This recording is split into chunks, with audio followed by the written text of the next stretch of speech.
Dylan, you want to start? Yeah. What page are we on here? Okay, we're on page 41. We're talking the gray-eyed king. Oh my gosh, he's so scary.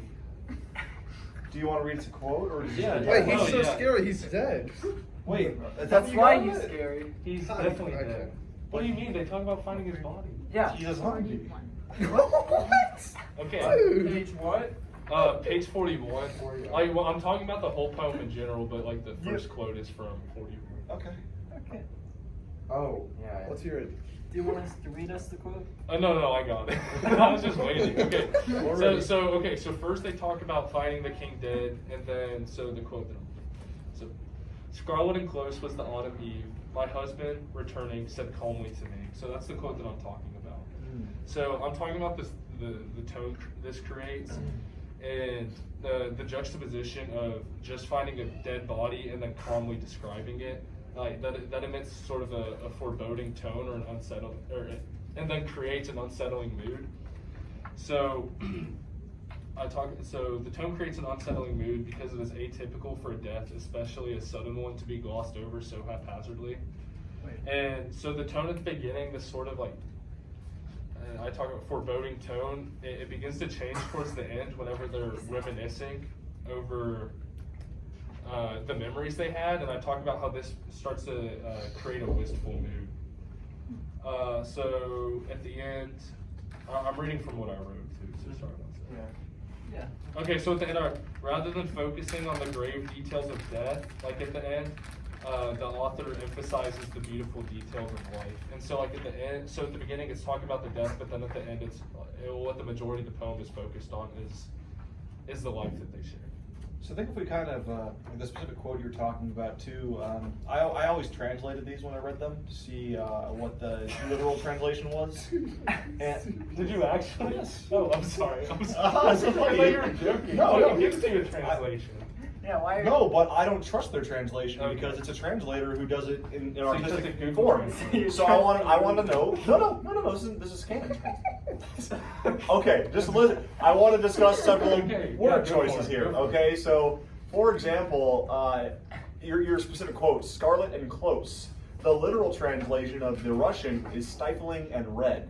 So I feel like close is maybe not the most effective word choice there, and I think it's more impactful with stifling, right? Because close is not necessarily, it does not have negative connotation, right? But stifling is kind of suppressive or oppressive, right? Where it's kind of holding you in or coming in around you, right? So it's kind of that, the pressure almost you feel from, what, Jack? From this I death. just can't believe you Googled. Yeah, dude. Googled translation for an already translated work. Because I don't trust the translator. This, You found it good. I mean, Judith that's Hemschmeier, great. I don't know about her. He found something. Aren't But, the translators? no, I just think that in this case, I think it's important. But in other cases, there's a few where I think that there's a better word. And close, I think stifling is Leave a maybe a more message, effective word Judith. there. Yeah, I will. Well, I think that was maybe done for the rhythm, right? Scarlet and close is the autumn eve, my husband turning to call me to me, right? It's kind of the rhythm and meter there. Whereas whenever you use stifling instead of close, you lose that rhythm. But I think you get a different connotation from that word. That's again why I was kind of choosing to translate these. I don't know if y'all have any opinions about the Well, rest yeah, of the that poem. goes even further, the juxtaposition I was talking about. Exactly, that's So, what I was thinking. yeah, okay, yeah, I agree, that's true. Anybody else have any The other? way Yeah, that- same this like is- with that sorry. same quote. Like Mhm. I talked about it too a little bit. Like I had a few, but I was talking about commas and how she chooses to break up her writing and kind of make that spaces. And I think that really contributes to the overall rhythm and meter that she has in her work. And like that kind of pushes on that like mood to us, and it makes the tone that she has of, I don't know, kind of eerie almost, but it's like relaxed, but at the same time it's eerie and kind of creepy. Yeah, I think the relax is what gives it that eerie, because Yeah. it's like, it shouldn't be so relaxed. It's nonchalant about a death, right? And this is obviously someone important to them, right? Where this gray-eyed king and the pity, right? And She also like shows that relaxation by the way that it rhymes. This is the only like section that rhymes in this entire play, like Eve and me. And then all the other little lines, stanzas, they don't rhyme. So just that rhyming just shows and continues that idea of relaxation. well, I guess it's not like an A-B rhyme scheme, but you have like earth and hearth. Yeah, but those are like out of place. I don't know, if you look Okay. at the Russian, no, bear with me here. Russian, third page, it seems like there's definitely a rhyme scheme going Which on page? here. Third page of the Gray-Eyed King. Wait, in Russian, page 44. Yes. Oh, it continues? Yeah, it's, Are you saying because of the what is it, Cyrillic? Is that their alphabet? Cyrillic. Cyrillic, sorry. well, if you look Are you at saying the, because of the Cyrillic R looking thing? well, if you look at the word choice, it seems to have some sort of AD rhyme scheme going on. Mm-hmm. That's true. Wow. I'm not sure how to pronounce, He's right. I'm not sure how to pronounce means- Russian that words, means- but it I looks like- didn't analyze the Russian at That all, means but they he's rhyme and- he's right. The ending, it does rhyme. Yeah, and again, that's something that, again, I mean, we can discuss the translator's purpose, right? Dude. Do they choose to maintain the rhyme scheme or Judith the is words? slacking. Well, Well, I you think she can't- has a choice, right? She has to choose to maintain the meter or maintain the meaning. And in this case, I think she chose to maintain the meter. You can't like translate rhyme. You have to choose, essentially, right? And With close- Shiborska, they did. They The made meaning. it. Sorry, but they did like chug or whatever. The sound of the railroad that obviously wasn't translating. Like or like it kind of. Anyway, sorry. This is intertextuality. I love I this. think, Let's talk I think about they it. wanted the literal meaning of the poem. It's and about not just, like, verisimilitude. making it rhyme. Because they also have to carry over the same mood and tone that it creates. That's very true. Well, if you look up who this person is, this Judith person, it turns out they're like a Russian English literature major. Well, if we want to go to the next quote, since we're that's been 6 minutes. if we're ready. So I believe Olivia Yes. volunteered next. Yes. Oh No, she missed a great discussion. You just missed a You great missed the best part of this entire thing. You'll have to watch the first Yeah, 6 you'll have to- minutes because that was the meat of this entire discussion. Okay. Miss Jensen does not agree. Oh, Not what? impressed yet. Keep going. What? I translated the original Russian. Translated. All right, so I did the guest on 67. Okay. And this is just some thoughts I had, not a full analysis yet. And so I'll start with the first quote. Everything is the same, a fine snowstorm beats against the windows of the dining room. And so I feel like the author utilized the snowstorm to, firstly paint this kind of dreary mood. And then I think that later on, whenever the man in question comes into the story and he talks about the flowers, it kind of symbolizes spring. And so I think not only does it create this dreary mood that we see in the exposition of the poem, but it also kind of symbolizes her own kind of like inner turmoil or like her own mind space. So at the beginning, it's kind of like a snowstorm and it's very dreary and dark, and maybe her heart is cold. And then as he's talking about these flowers, even though she doesn't really want to open up, she feels like she is. So maybe it kind of symbolizes the spring coming. That's just kind of the thought that I had, if we want to go into that at all. She uses a lot of juxtaposition in all of her poems. Yes, She she does does. a lot. Storms are also chaotic, right? Snow in particular. It clouds the vision, right? It muddles the thoughts. You are distracted by the cold on your skin. And so that confusion layer is there as well. It says fine snowstorm, so does that mean it's more like a confined, like chaoticness? Well, it beats, yeah. So I guess you could see juxtaposition between fine and beats, right? Beating against the window. And look at the original translations. Dude. I do have it. Yeah. Well, they all, Go for I it, don't Greg. think. Yeah. But Come on, it's- what is it? no, this is actually good. I don't have disagreement with the translator in this case. I think she reversed the order.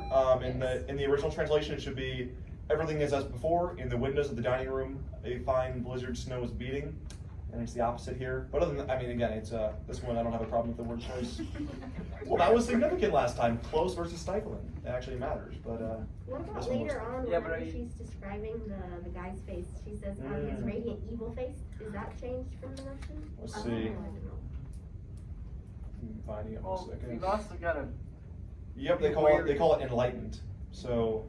it's That's similar. not Wait, do they still put different. evil? Yes, they put enlightened evil face. Not a single muscle That's- moves that's- on his enlightened evil face. You gotta be weary though at the incorrect translations. here. Oh, I know. We just gotta compare them. I think Radiant is probably the best. Google Translate doesn't. It's not Google Translate. It's Scan Translate. I'm sorry. Wouldn't Google Translate probably be the best? No. No. Anyway, moving on to the literary analysis portion of this. Spanish, right? What do we think is the significance of the dialogue here, right? I mean, that's at least out of the poems we read, I think that's unique among this one. We yeah. see a lot more third-person narration rather than, And a true narrative. yes, right? more of a story Which is not than necessarily description. what she does, Mhm. right? Well, it's kind of interesting how they use some, was it dialogue, like indicators, like I asked, he said, within a kind of poetic structure. Even with quotes, right? They still feel the need to say that, right? Which is hands down more than McCarthy ever gave us in a prose, let Mhm. alone in a poetry format. Yeah. And yeah, I agree with like the juxtaposition Connor was talking about earlier. We see in the third stanza, for example, like dry hand brush the flowers, right? I mean, we see kind of like, you know, the flowers are life and youth potentially, whereas dry hand makes you think of age and maybe death even, right? We have like the Pale-Eyed King recently that was described. And I guess we talk about like the title, right? The guest. Do we think this person is a welcome guest or I think wanted it's or invited? unwelcomed. I think it's unwelcomed. I think it represents the Grim Reaper, just like in general, dry hands, and his enlightened evil face. So he's like more happy, so like stuff like that. But I think it's weird how he stares at the ring. Do you think that's like any significance on like a foreshadow in this person's? I definitely agree with like the idea of death, representing death, symbolizing Yes. death. That person, the guest, is death, maybe, potentially. That's what I was about to put out. So sorry, you go ahead. I was just gonna say on the fifth stanza, it says, to realize with passionate intensity that he needs nothing and I have nothing to refuse him. It kind of goes with the idea of death and the loss of everything that's important to you. I agree. And the abandonment of, or relinquishing of control that you must, it's the stage of life where you must accept that you have absolutely no control whatsoever. We know it's coming at every stage of life, we know it's coming, right? But we have absolutely no control over No it. idea when the guest Even- arrives. Yeah, even with suicide, right? The actual moment is out of the control of the person Without- who's trying to assert Without control. like It's just luster, not there. shining some brightness. So, like, Guest, though, what an interesting word title. I mean, it's like someone visiting, right? Who's not always not been there prior, right? Potentially, or not often, or all the time, right? But it does lend itself to a positive connotation. That's true. More often than not. Except throughout, kind of. For it to be negative in connotation. I think I don't know. I keep going back to the ring. Like that's just the ring to me represents family, and just like her husband. I think this is lady. So that's just to me. It seems like it's foreshadowing a death of either her husband or some other family member that's close to her. Just I don't know. That's just my thoughts. I could be wrong. Cause I don't know. Yeah, and then I mean, I think the fact that he stared at the ring with fixed, lackluster eyes, right, means he notices the significance but does not care himself, right? That he's going to take this person from their family, their loved ones, or whatever it may be. Yeah, frankly, and I don't think this is right, but the first time I read it, I think I read it too literally, but I got like kind of that he was like gonna rape her, and that's not right. That's just like that's when I first read it. When I first read it, that's what I saw, because it's like the evil face, the fact that he's like looking at everything, and then that he needs nothing, and that she has nothing to refuse him. Like that's why I got that vibe. Like that he's like Tell me looming how over they her. kiss you. It's I kinda mean, creepy. death Yeah, that's kind of what- does Yeah. assault you and. Yeah, I'm sorry if I'm sorry, I couldn't Assault think of matter. another word for this, so I apologize if that was not the right word to use, but Violate. yeah, okay, yeah. And what would the flowers represent? Like drugs or something? Hold on. Or like You something- lightly brush the flowers. I think that's just Well, like going along the tones of what Dylan said, how are the flowers? No, that might not be right. I'm just saying, the first time I read that, that's like the. That's unsettling though to have someone evil brushing flowers, right? I mean, that kind of creates a. It's also kind of interesting, these flowers that are mentioned aren't given a place or where they came from. They could either be like flowers he's handing to her or flowers in like her room. It's true. But They're there's only a mentioned ceremony, right? Yes. Like good Catholics. What do we There's see? a ceremonial aspect to brushing of flowers after death or during death. This is your job. And these are Orthodox Russians, right? And she is one of those Orthodox. Well, also we see flowers at like funerals too, right? Wait. That's something we see. Are you allowed to tell us why they wrote the flowers? I don't know. Is there any- I'm gonna plant that seed, but I would dig a little bit into her faith and her background, because faith of a poet I'm will help affiliated you. with Notre Dame. You are. Miss Stinson, throw out your question. What else do rings symbolize, Mr. Connor? Or anyone? The Lord of the Ring. Symbolize. Why do you put a ring on? Like, What else? Like bondage? it's Some like, of you guys are wearing rings, or about it's to. like never ending. Yeah, it's like constant. Eternal. Yeah. That's where I was thinking you should go. So then how would that bridge meaning to the poem? Wait, eternal. You stared at my ring with fixed lackluster. What do you But mean by also, eternal? my good Aggies to be, it's also membership, right? This cult. connectivity, right? Yes. If we're saying this is death, then I mean that would make sense. I mean the fact that talking about tell me how they kiss you, tell me how you can, like the fact that he's like wondering what it's like To live. yeah. To love. To Meet Joe laugh. Black, Mm, or okay. something. Live, laugh, love. It's a movie, right? Alright. Yeah. If we want to go to the next quote, that's well, we gotta fit all five in our I whole agree, session I here. agree. So, Time is of the essence. I think who said they had one? I had a Alex? quote. It was the same as Dylan's, but I had another quote. Okay, so back to page 41. Well, it was on. Oh. No, it's on 175. I mean, it's not like a super. I That's think not he's what saying that the was. same idea. Yeah, Okay. yeah, it's a similar Oh. idea as Dylan's I when love he it. talked about Ah, like the yes, sink it. juxtaposition.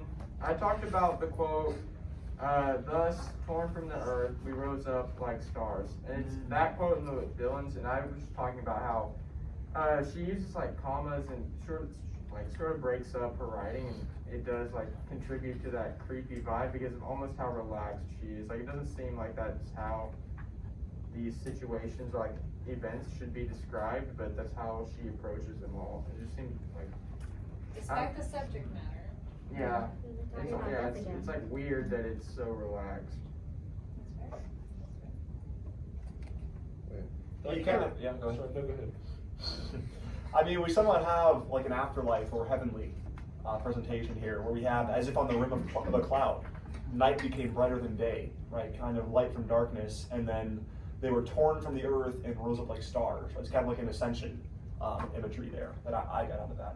And then again, there was neither despair nor shame. This is again kind of a heavenly depiction, I would say. But in real life right now, right? So you have the comparison, real life right now compared to what is awaiting, essentially. I think is what she's kind of presenting there. And I don't know exactly what to make of that last two lines. And that door that you have opened, I don't have the strength to slam. It's one of the most famous quotes. She might be talking about like love. How this person, I think this person is dying or dead, and they're remembering their past and how like they were happy in their relationship, and like how love affected them. Those also aren't the last two lines of this poem. Just the page. Sorry, They can, it's referring to the lines. Well, I understood. If you go more with like the religious aspect that you were looking at, Grant, I think it's like whoever, I don't know how the one person, to me it seems like they're giving them religious advice to another person, and that's helping them become like to rise from hell to heaven, like you said before. So that causes the door to only be half opened, and then that person that's rising has to continue with that journey and believe in whatever religion. So in this case, we could just say it's Jesus. A level of accountability, right, of ownership, of continuing that process. Interesting. And they have to do that on their own. On their own. The idea of like the door being half open is like someone gained access, essentially, right? And then she does not have the strength to slam it. She's unable, she does not have the willpower to prevent that person from, whether she has like an attachment to that person, right? Where she's not able to cut that off, the emotional aspect or whatever. Yeah. I mean, she got remarried, which could have something to do with it. Or the fact that, so, her first one was the one who got sent to the labor camp? Correct. I think, okay. So And they're her all. son later. Her son later. Okay. And so the fact that even once he's gone, like that she can't shut the door. That could have something to do. And again, She can't you forget. guys keep going back to the word can't, and that can have lots of layers, right? So true lack of power, right? Not desire, but lack of power. The inability, prison does that, right? It removes any choice from whoever is connected to it, the person who's in prison, but also all of their connective tissue that's in the free world, right? You can't visit unless the parameters are not set by members of the relationship. Why'd she title it Sinker? Everybody Google what she might have been doing I there. did the Russian translation. We did it. Isn't it? I thought it was French. Isn't it French or something? Yeah. The quote is The quote is French. The quote was Quote good. is French, yes. I So discussed then that in my is the reader title circle. French also? The Okay. title, I just looked it up and detected it was just 5 Five, in yes. Italian. Five Oh, there's what? 5 sections in There's Italian. 5 sections of pocket. Okay, so 5. Well, why would Do we they- know significance though with the number 5 in literature? 5. I know 3. I know. Hopefully we know 3. Yes. You're Christians, okay? Yeah. But 5. Oh. 5 days. Wait, 5 like religious terms also? Not necessarily. More literature. Yeah, More I in the don't- I world don't- literature. Where do we see 5? Shakespeare. Or I in don't see the it there. agnostic world generally. Agnos. 5. Agnos. 5 fingers to evolution. No. 5 There's typically 5 stages of life, they believe, right? There's 5 stages of life. The 3 big ones that we know, right? Birth, life, and death. But then those in-between stages of life, right? Those progressions to aging, right? So puberty, if you will, right? And then the progression, right? Middle age, if you will. So yeah, Sinke is a lot of times in this context referring to her progression through life with and without love or partners or child, that kind of thing, right? So It's a style of literature called pentology. that's true. It's 5 parts. I must say goodbye, because All right. I had a gobbler people. Ooh, have Keep fun. going. Who's got another quote? I was gonna say, you can find another quote within I have another one, but it's- within Sinke, Thank you, Alex. we see this life and death cycle that Reading a quote. that she just told us about, within the idea of light being symbolized. It Yes. says rose up like star, night became lighter than day, but then at the end, on 5, didn't realize these were numbered till now. Yes. It says, and what kind of hellish brew did the January darkness bring us? Yes. And drove out our minds before dawn. Indicated. So that's again kind of that suppressing, stifling darkness she likes to refer to. She really appears to utilize light as a tool to express mood or tone. But yeah, good point. Who had a quote? Who else? I have another one, but it's rhythm. We had 5 people. Who? Alex. Hey, speak up. Well, no, I just I'm remember. kidding. I know we had 5. Kristen, did you say you had a quote? No, I. Who said they had a quote? Right, you have a quote I in just this said. dog. I just gave. All right. Well, do you want me to say this quote for rhythm though? Catherine has No. one. I can do mine. Alex, what page is it on? On yours, it is. It's been- Oh, okay. I don't know. The Gray-Eyed King is Oh, well, we is kind of realized that 41. one. We No, go to it's a page, good- He wants to talk about the 20-page. Yeah. no, I'm going to talk about page 189, Seaside Sonnet. I think That's Well, my we can favorite. still continue I think Gray-Eyed Grant King. We only wants to talked talk about one about page. 20-page poem. I want to talk about Seaside Sonnet. Where's that? Page 189. 1, 8. Is that the 20-page one? Nope. Oh no, this is the sonnet. It's the nice one. Is everybody there? Wait, 189. So I think this one is kind of a existential discussion in terms of the things around her, the beauty, the natural beauty, and even the things that are man-made are going to outlive her. The first stanza I think is maybe the most impactful, but here everything will outlive me.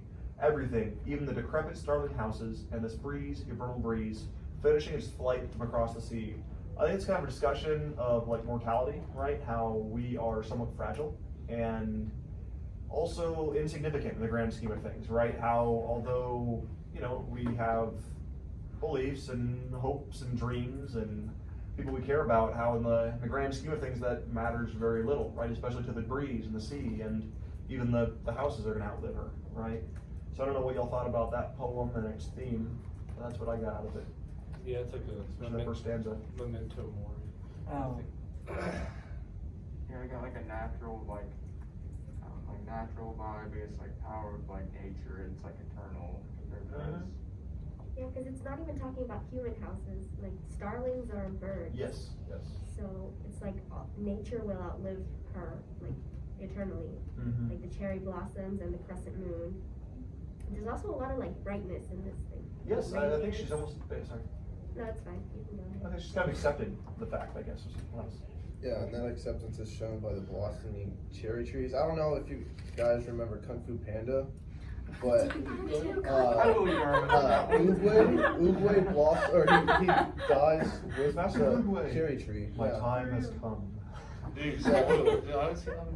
Well, tough, dude. If you haven't seen that, Well, you have a lot of very positive things, right? Brighter, emerald, cherry tree, beckons, radiance. It's just all very positive, even though she has this pretty negative discussion, right? And that, I mean, like death and being forgotten are often maybe scary or negative things or depressing things, but she's kind of coming to it with a more positive light. And I think it's also important to notice the date of this poem, 1958.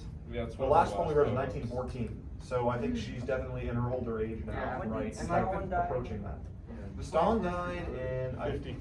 Yes, early Yeah, 50s. so this is maybe like a more of like a transition. Like even like the place where I guess she wrote it or published it, it's like on the coast. We can see she's probably more relaxed than like how she used to be. It's different Oh, stages. but of life. also Yeah. she does the road to and then in dash. I won't say where. I'm assuming that's referring to. I see so What do you what after? Yes. Afterlife? Yeah. And I think that may be a way to say, maybe be more universal in application for Yeah. those who do not share her Yeah. faith. To be kind of vague about it, I think, kind of like, yeah. But yeah, I mean, the fact that she says, and the voice of eternity beckons, right, is that you're going to essentially join that eternity whenever you move on from this world, essentially. This poem really reminded me of Siddhartha, because it's like that like journey towards enlightenment that she's obviously had, because it's later in her life. She's like come to terms with a lot of the things that have happened, and she sees the beauty of nature and realizes it's gonna be okay, like in the long run, I guess. Yeah. So, yeah, I guess going with Siddhartha and like how her poetry matches with that. So like in Siddhartha, for a lot of the book, like he accepts suffering, but he doesn't really understand it. Like he accepts it as like a task that he has to do, but then it's at the end when he realizes that it's whenever he starts to see like all the different colors that he wasn't seeing before. He was just suffering just to suffer, but he didn't realize that by suffering, I guess that you're able to see a lot more and like truly live by suffering. And so yeah, at the end when he experiences the Om, that's whenever he like sees the trees with a different color. Like he truly realizes nature. I think it's the same here. Like for a lot of the book, the poem, she describes a lot of suffering, and I think here's when she's starting to realize that. I guess the connection between the two of them. I'm not sure. But what do you think I have a question about the final stanza there. It says, and everything resembles the alley along the pond at Kars. I don't know how to pronounce that. But you guys like my translations? after translating what an alley is, it turns out it's a like a formal pathway in like a garden.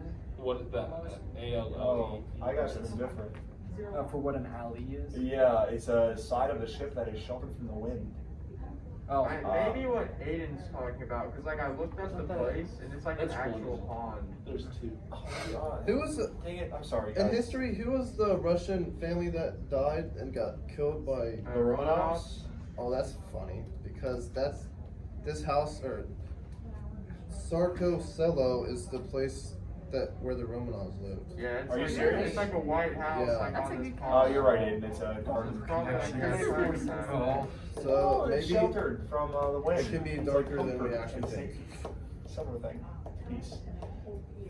Yeah, so it's a kind of historical illusion there we have, right? To a place that holds tragedy, right, and death, but at the same time here, Yeah. There's somewhat of a positive connotation with that idea of eternity. That name, it was the name of a city, and then it got changed in 1918 or something like that to something called Pushkin. Oh, So wait, what's the- Pushkin? Doesn't Wait, that's she- somewhere else. That's she She says references that. Pushkin multiple times. So Yeah, what's the I remember that. significance of her saying that when the name got changed in 19... What's the significance of her saying that in like when it happened in 1918 when she wrote this in 1958?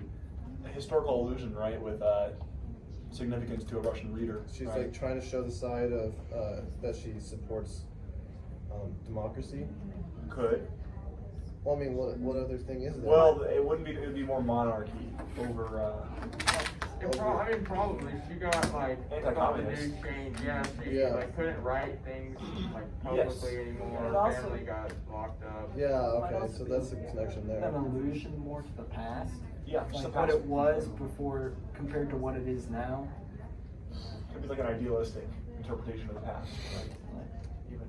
Like if you say like Petrograd versus what was it, Mhm. Moscow now. Yes, yes. Do we have a last quote to wrap things up? Anybody? Can we just talk about the last one? Is that Yeah, fine? Yeah. So, but yeah, just make sure we have 5 people who enter a quote tonight. Hopefully, get that done. I mean, we can find a quote in here. We could try add something about this pawn too, and like say like an illusion, or Yeah, that's all. or we could talk about like. Yeah, but anybody want to take that? An allusion to the An pond? allusion to the reflection. Jack's got of it. All right, history. Jack is taking the quote, and then we can talk about the last poem really quick. Thanks. I think it's kind of weird that it's basically like a story, right? The last Yeah. Oh yeah, we're almost. Let's go. What time is it? I think we might have to wrap this up for now. 39. Yep. one. No.